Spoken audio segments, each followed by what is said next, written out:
All right, APHUG, we're going to crank out some Unit 7 here. Where we left things off in class was in Section 3 here. So taking a look at some trade when we think about the world economy and kind of getting into our areas of globalization, which we should be fairly familiar with by now. Just kind of looking at it in a somewhat different kind of an aspect here. All right. So we finished off with number one, which we talked about pretty much self-explanatory. Okay, when we look at just all of our issues, or not, I shouldn't even say issues, but the way that technology has changed everything. Technology improvements has definitely had major impact on trade too. A couple of areas we're gonna kind of give a little extra attention to here when it comes to the big world of trade is something called comparative advantage, and that is when you have a certain location that, because of its location, has the ability to produce if we're going to just go back to our widgets, whatever it might be, some kind of a product, it could be a service, but they can, because of advantages they have given based on location, they're able to produce it much less than competitors would be able to do. They're able to make more profits. There's some parts of the world that have become far more advanced in terms of building of automobiles, building of aircraft. They have a comparative advantage over countries that have not figured that out. Okay, kind of a thing. You can even, you can go beyond manufacturing. You can think about how Florida has a comparative advantage when it comes to growing oranges. Idaho has a comparative advantage when it comes to potatoes.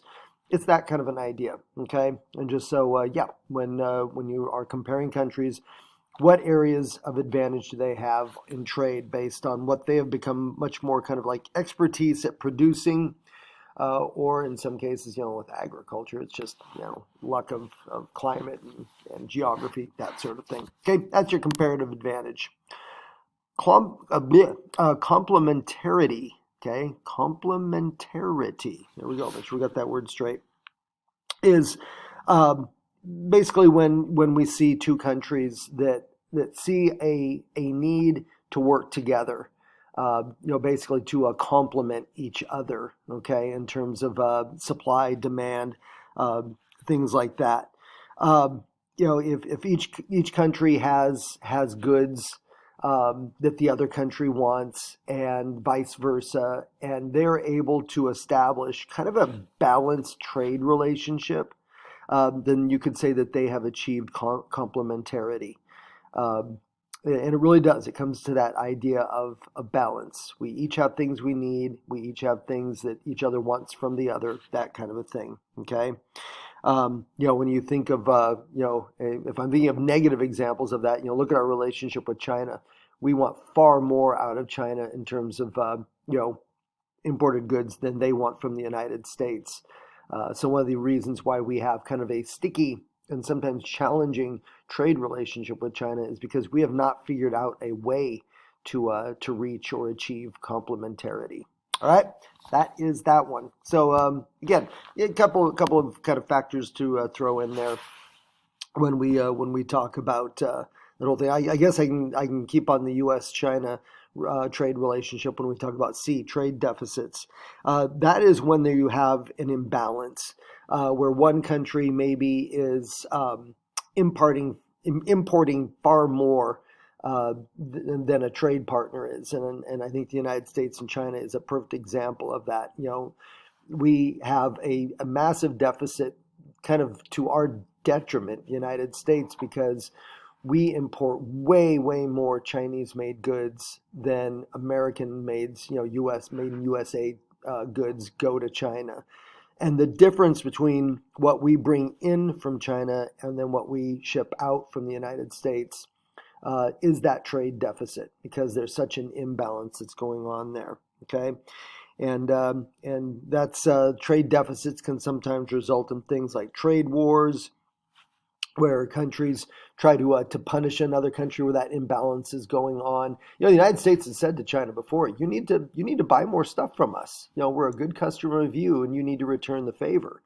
And and at points China's tried to make that effort, but at the end of the day, if we don't have things they want or need, or they can get them, less expensive in their home country, then why are they going to come here? And so that's where we've had some of, we've had tariffs where the United States government has punished China and other trade partners because of deficits. Yeah, that kind of a thing. All right. So another one of those factors to kind of throw into the mix. All right, some things that we see when we see comparative advantage, complementarity, maybe a lack of trade deficits. When those all end up increasing the amount of trade that's going on. And remember, going back to prior units, this is one of those concepts that really is going to blow up with the Industrial Revolution back in the 19th century, especially in those advances in technology, where we're going to see it easier and easier and easier to trade with other countries.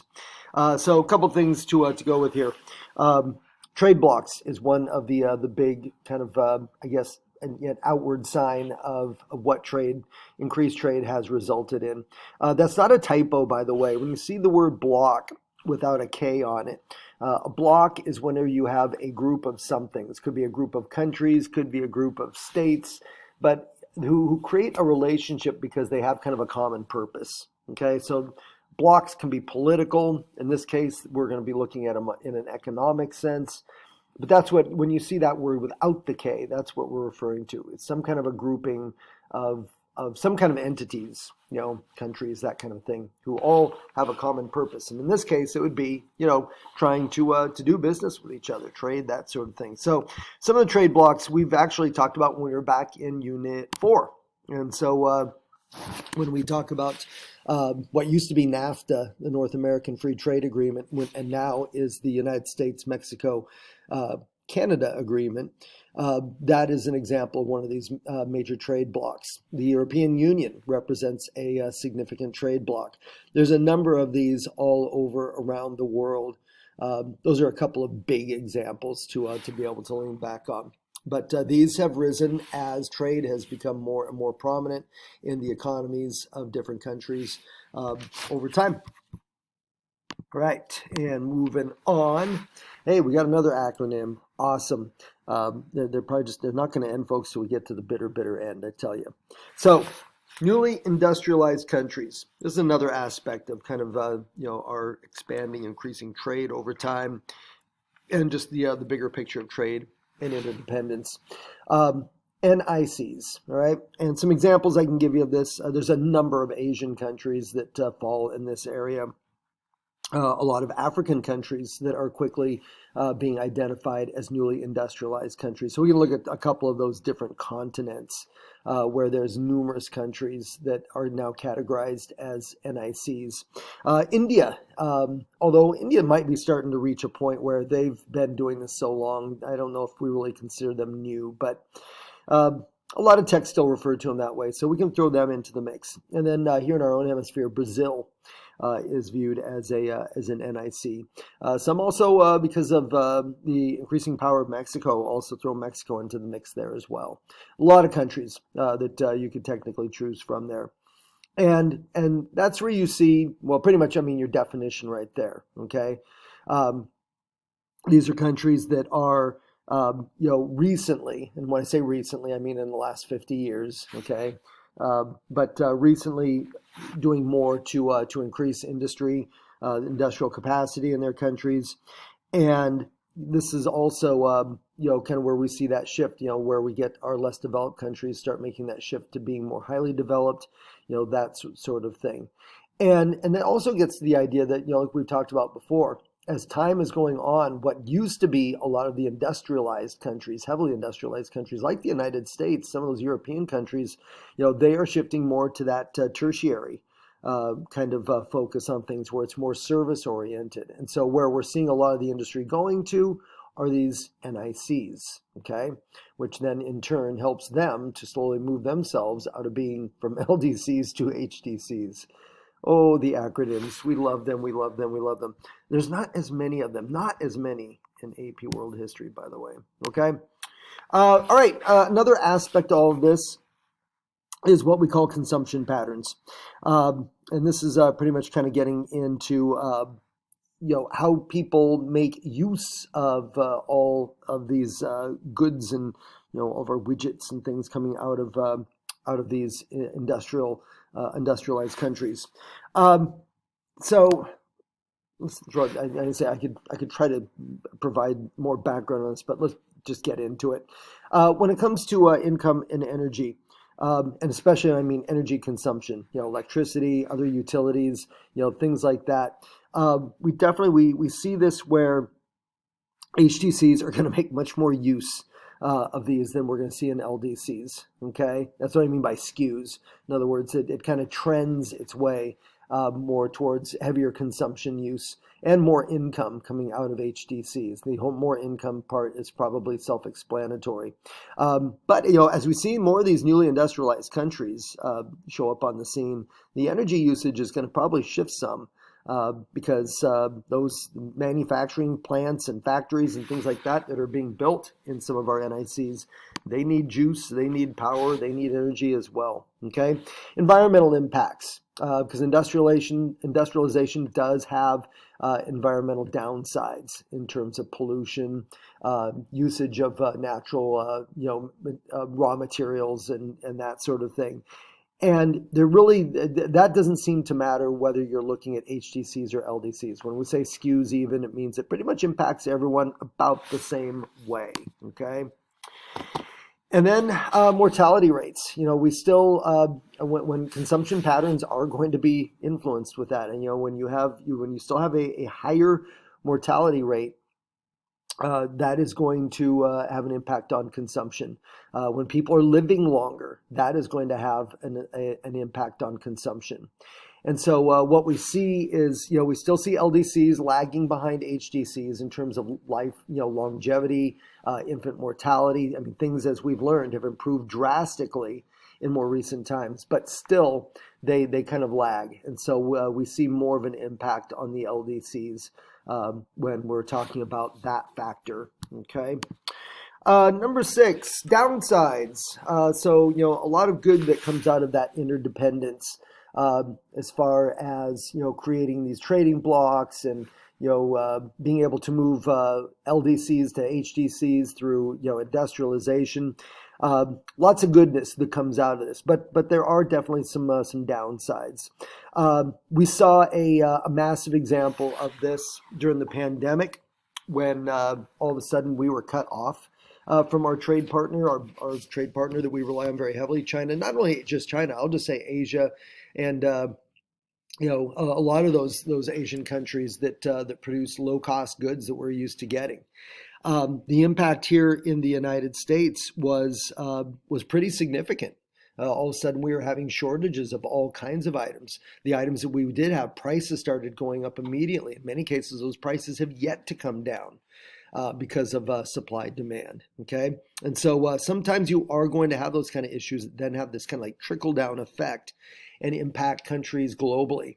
The little chart I have over there on the right side, oil prices, when there is, like there is right now, turmoil going on in the Middle East, that oftentimes, the oil producing countries, it's only a handful of them over there, Iran, Saudi Arabia, places like that.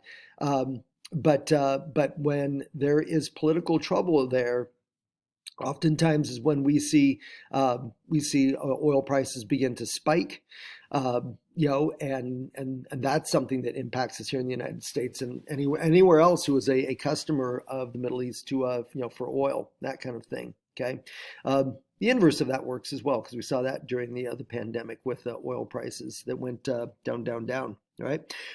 We've also seen in more recent times here, also with Ukraine and Russia. The economic issues coming out of the conflict between just those two countries, because that has also had some impacts on the supply of oil and gas, particularly to Europe. So that can definitely be a downside there. All right. Slight shifting of the gears here, and how we see our global economy changing here in more recent times.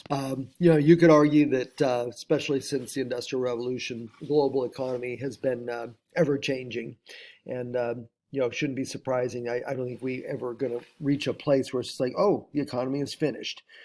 This is just something that's been a factor pretty much ever since humans decided to start kind of moving beyond their own shores and beyond their own little regions to see what else is out there and who's got stuff that they want and vice versa, all that kind of thing. Okay. Um, let's see. First bit we'll get up here: automation and spatial distribution. All right. So these have definitely. Um, have had an impact. And I talk about specifically down there at the bottom, where we see that shift again, where more and more of this is heading from the highly developed countries to the less developed countries. Automation is pretty much just the use of machines to do the work that used to be done by humans. Okay, we see especially in modern manufacturing the role of a lot of robotics. That put together, whether it's cars or even, or smaller electronics, things like that, where it's done by, by robots, programmed robots, and replace humans and work much more effectively and don't have to take breaks and, that sort of thing. As long as you got something to plug them into, that sort of thing. Spatial distribution of manufacturing means that, it pretty much just means that manufacturing is much more spread out than it used to be. Okay, during the days of the first phases of the Industrial Revolution, factories tended to be packed together pretty tightly in certain locations. A lot of it was bound by where there were water sources for factories that were using hydropower to run their machinery. Then it was near coal sources, and so you would see big factory cities rise up in locations where coal mines weren't too far located because, again, very, very weight bearing and hard to transport. Nowadays, we don't have those kind of constraints, and so we can see that that manufacturing is spread all over the globe and has also eased it into where it's easier to spread it into less developed countries. Same with robotics has also sped up that trend towards less developed countries, because then you don't even necessarily need to worry about having a highly skilled workforce if you were going to have basically machines doing the work for you. All you basically need is the space, access to the energy sources you're going to need some infrastructure, as far as transportation, things like that, and you're good to go. And not that I'm saying that those other little factors aren't, those are significant. I'm not saying those the minor details, right?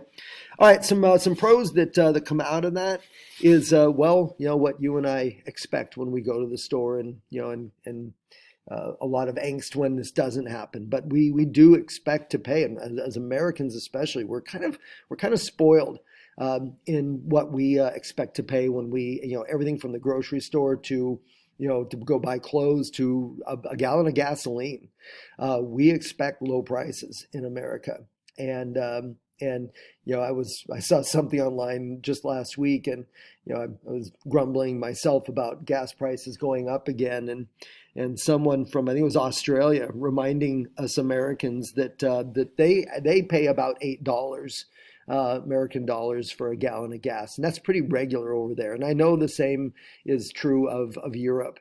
That most other parts of the world, I'm sure it's pretty cheap in the Middle East, okay, but most other parts of the world, we're grumbling about $4 to $5 for a gallon of gas. I'm not saying it's nothing, we shouldn't complain, but comparatively speaking, we're still getting a pretty good deal. That's just kind of what we are, and that is one of the big pros that that comes out of all of this, the shift in the global economy, trade and interdependence, all that sort of thing. Okay. And then, as we've talked about before, one of the cons that comes out of that is to produce those cheap goods means that you can't pay your employees too much. And that's where we end up seeing offshoring going on and some of that outsourcing that leaves our country.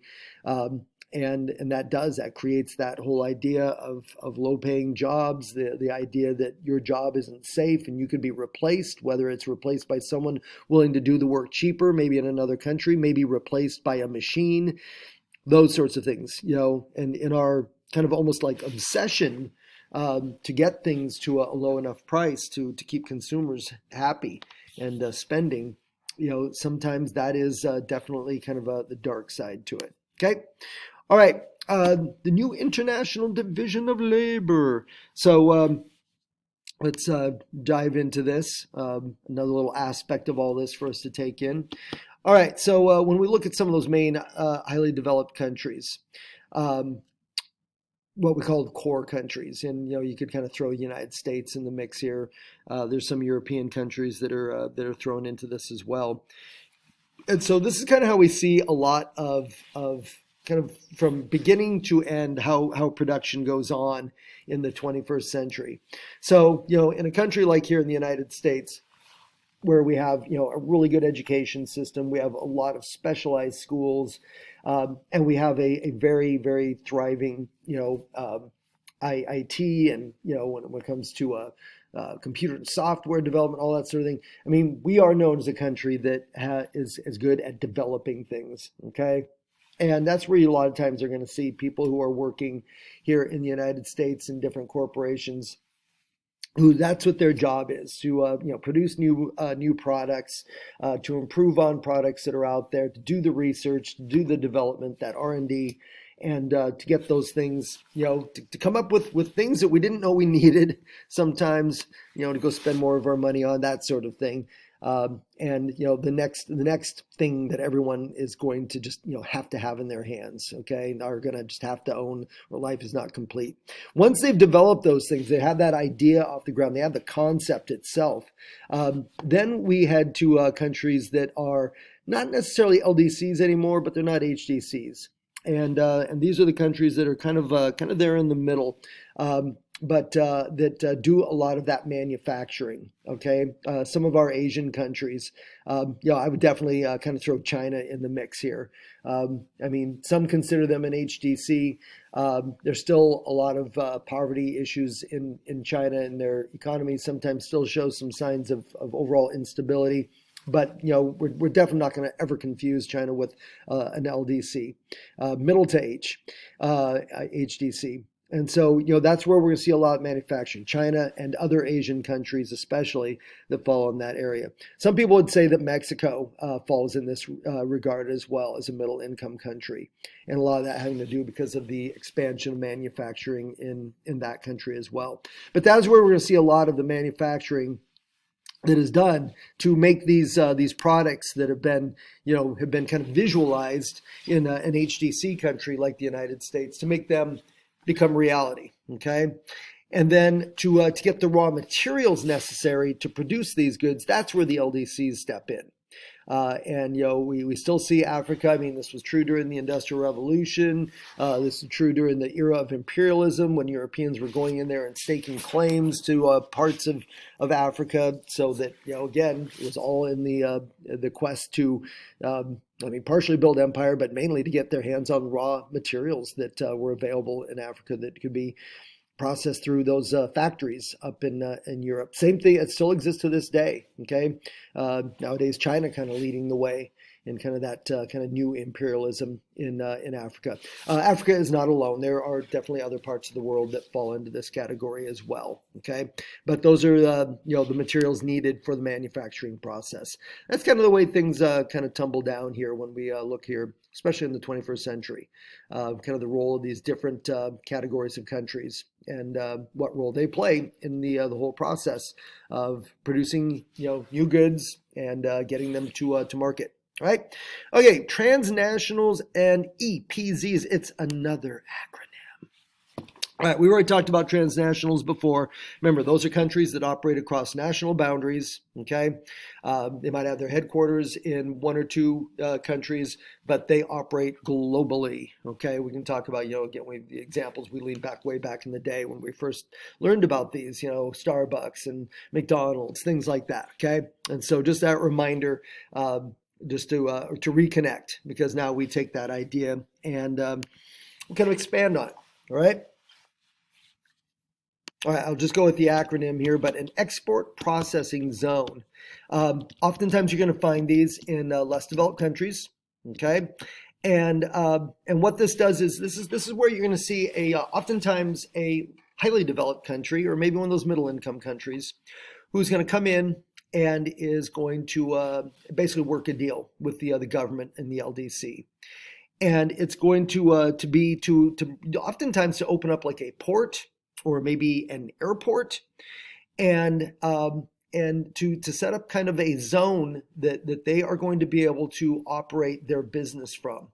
And so, this is where, yeah, if it was an American company that wanted to move some of its operations overseas, take advantage of, cheaper labor, cheaper land, things like that, more direct access to raw materials, they could work a deal with the government of a country. And what they would be given by that country in the process of this deal would be a small kind of a chunk of land, a zone. Okay, that's a physical space. And on that space, they could, if it was nearby water, they could build a port, so that, for ease of transport, getting raw materials in, getting finished goods out. It could be for airports for the same purpose. They could open up some manufacturing in there, or they could run it simply as just kind of the port aspect, where they are, shipping, products out, getting the widgets to their marketplaces. It obviously benefits the foreign business because they are able to operate on the cheap and make money for their business. And then the bottom part down, the last part you have there, is why governments are willing to kind of, in a way, it's almost kind of like surrendering a little bit of their sovereignty, if you think about it, and allowing a foreign business to operate within their country this way. But to them, they see a benefit as well, because if it's a less developed country that struggles with unemployment and things like this, usually these EPZs are going to employ a lot of locals, and to be able to provide, for them, decent paying jobs and all the benefits that come with that. Okay, so it's kind of one of those things where, hey, it helps everyone. Matter of fact, boom, there you go. There's some pros for you, and we definitely have seen that last part there.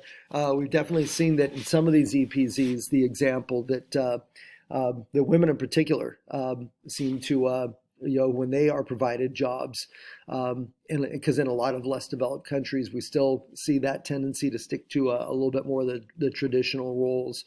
We talk about, men who go find the job in the urban areas, and and the women tend to the farm and the kids and the home and all that. This has kind of changed that a little bit in some of the LDCs where EPZs are operating. Okay, and then the downside, typically the locals who are going to be employed in an EPZ, they're not going to be paying jobs where they're going to just, hey, you're going to get rich.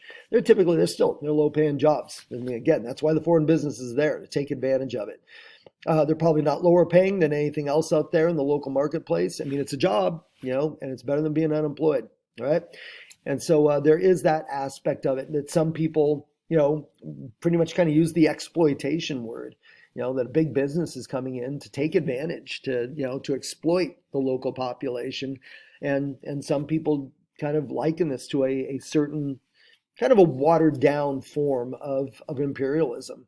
Where foreign countries are going into a country and using their influence. Okay, and we do have examples sometimes where EPZs, the relationship between that foreign business and the local government, it's not necessarily a really healthy one, where the businesses ask for basically for it's kind of we've talked about before, maybe changes to laws, where they might be environmental laws so that they can operate a little more easily. Asking local government to bend the rules in some cases to benefit the company, and they usually play along because, hey, they don't want the EPZ to say, well, never mind, we're going to pack up and head to another country. They want them to stay there. There's a benefit. All right, let's just crank it on down here, get ourselves fairly close to the end of this slide. Okay. All right, and this is kind of a shifting of the gears and taking a look at in those countries that used to be the centers of industrialism. What does it look like after industrialism has packed it up and moved on to like we see now, less developed countries, and now these are countries that are more into the quaternary or the tertiary kind of aspects of economy, and so. We see a lot of this. It's the bell. Yeah, I'm recording these this time at school. No dogs barking. How about that? There's a different idea. That was the bell letting me know that it is now. Are you ready for it? It's 7 a.m. Yes, that's how early it is. Anyhow, so yeah, no, we're going to find this post-industrial landscape, usually in highly developed countries who have made that shift to service and information processing. That's the base of their economy. Okay, and so that's going to be our definition of a post-industrial landscape, and we see evidences of this here in the United States of abandoned factories, that kind of thing. Matter of fact, hey, our term brownfields comes back to revisit us here. And when we see that evidence, sometimes kind of like we talked about, brownfields can be kind of evidence of poverty. Well, it's also evidence of the post-industrial landscape. These old abandoned factories that used to be humming and thriving, and hundreds, thousands of people working in them, and making America the heartbeat of the world's economy, and well, it's still the heartbeat, but in a very, very different way. The Rust Belt there that I have in number 2 is a reference to a specific part of the United States, kind of northeast, Great Lakes area, kind of right in through in that area. And that was, I mean, you could say that was kind of like ground zero for a lot of the industries of the United States back in the late 19th century into the first half of the 20th century. Started to shift in the latter part of the 20th century, 70s, 80s, when all of a sudden a lot of these businesses realized that they could find far cheaper land and labor sources in other countries. And so they give it that term Rust Belt because of just the rusted, dilapidated state of all these abandoned factories as all these industries left the United States and moved off overseas to do their thing, or in some cases just went out of business. In some places, the post-industrial landscape has actually been replaced by number 3, corporate parks and campuses, kind of like the picture you see down here in the corner. It's pretty fancy, and that is where, and there's some of these down in Portland, down in the port area, in some of the parts of the port of Portland, that have been basically abandoned, have been kind of reduced down to brownfields, and have been redeveloped into these corporate parks where, not major headquarters, but still it's the offices of a lot of different businesses. Some of them are trading businesses. Some of them are, businesses who actually produce things. And so when that reference to corporate parks is kind of what it is. It's these kind of planned out developments. And some of them almost do kind of look like a campus, like almost like a college or school campus. But that's really what it is. It's a collection of office buildings. The multiplier effect usually means that if they grow to be large enough, there's going to be a lot of probably fast food and other kind of services that are going to be nearby, that sort of thing. Okay. And then let's see. Oh yeah, I'll give you some examples there. Some of these big companies who have developed these corporate parks and campuses. Google has beautiful down in California. Oh my goodness, you could basically it's designed so you can live there. Showers, room, I mean, just the whole thing. Nike has a pretty fantastic campus in Beaverton, just outside of Portland, and Amazon now has a really big one up in Seattle.